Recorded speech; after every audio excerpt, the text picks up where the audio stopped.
Tumpahan minyak sepanjang 220 km menyebar di lautan seusai sebuah kapal tanker dihantam drone Houthi. Seperti diketahui, kapal tanker minyak mentah CS Lion diserang Houthi pada Senin 15 Juli 2024. Berdasarkan pantauan citra satelit pada Selasa 16 Juli, tumpahan minyak tampak mencemari Laut Merah. Minyak mentah itu diketahui tumpah di 106 mil barat Laut Hodeidah. Dikutip dari Tribun News, meski tumpahan minyak itu tercecer berkilo-kilometer, namun masih belum diketahui berapa banyak minyak yang bocor. Data pelayaran menyebutkan CS Lion memiliki panjang 243 meter. Diketahui kapal ini masuk dalam kategori kapal tanker minyak Aframax. Ukurannya jauh lebih kecil dibandingkan dengan kapal tanker minyak terbesar di kelas ultra large. Diberitakan sebelumnya, kapal tanker minyak mentah CS Lion digempur habis-habisan oleh militan Houthi. Kapal tersebut menjadi sasaran USV atau kendaraan permukaan tak berawak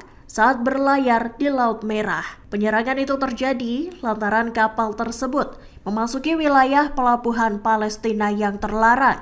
Ledakan keras dan api besar tampak melalap setengah dari badan kapal tersebut.